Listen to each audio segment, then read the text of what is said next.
Okay, doing a quick video on these '07 Mercury Mariner hybrid. Had a couple problems when I first got it. Uh, the filter was clogged, the EV filter was clogged, and the vehicle ran terrible. You would only go into EV mode when it was cold, when you first started in the morning. So I got a replacement battery because I figured that old battery that I have over here was just kind of tired. And it was cheaper at the time, at that moment, to buy. I paid $300 for that battery over here, right? Or this battery. So I put in a replacement battery. As I was told the cooling fans were good. You know, can't blame the guy.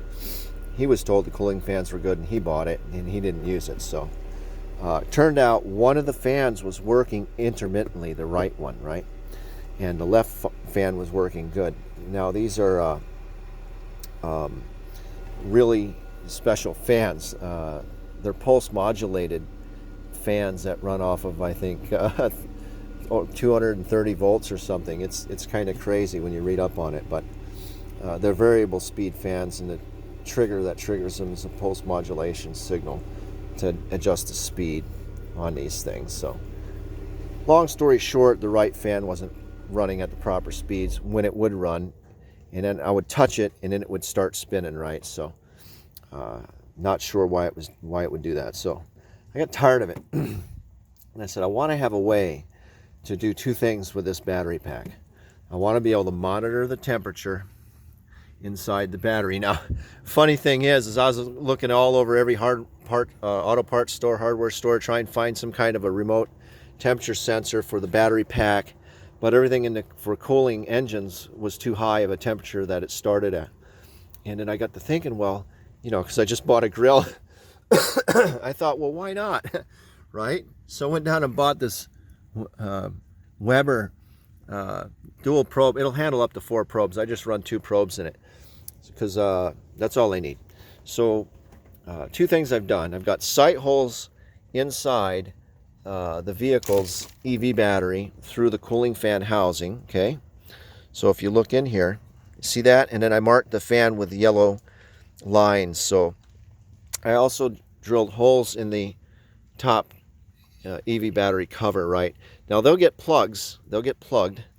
So what I'll be able to do if I want, so I don't have to take this all apart, or I don't have to hook up a scan tool. I can just come back if I think my temperatures are going too high. Now look, if you look here, I've got my EV battery temperature sitting right at 76 degrees, and then my fresh air intake is sitting at 61. So the fresh air intake probe is right there, okay? And that's going to be after, that fresh air intake is going to be after the air conditioning unit that sits in here.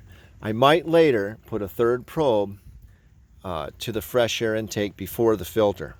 So I'll know the ambient temperature coming into the vehicle.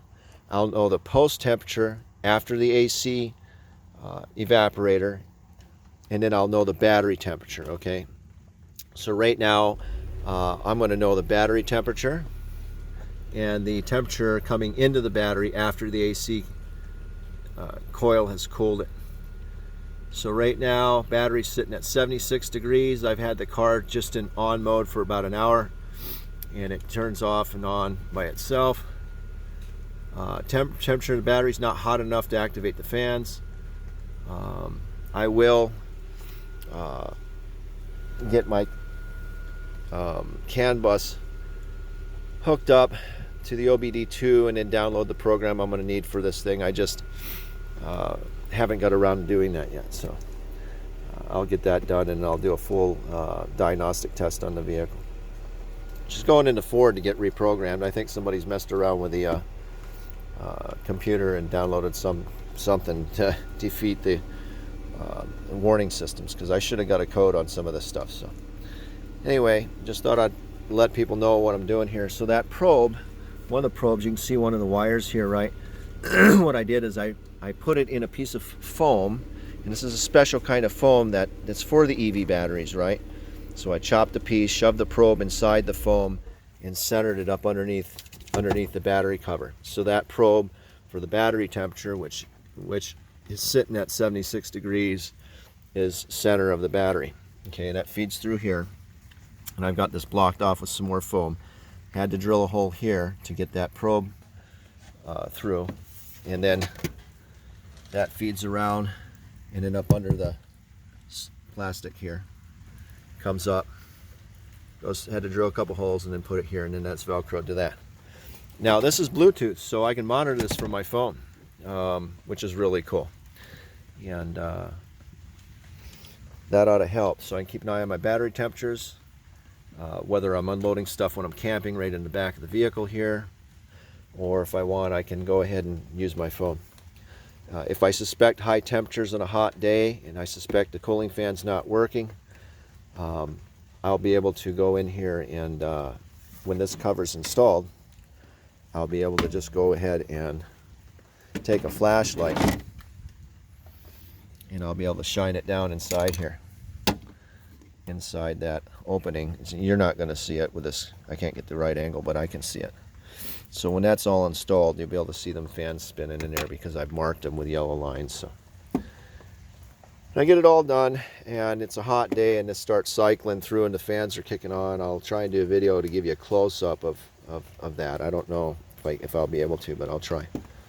So that's what I'm doing to try and monitor the battery temperatures on this hybrid, and to be able to visually inspect the cooling fans to see if they're working without having to take this cover off. All right, over and out.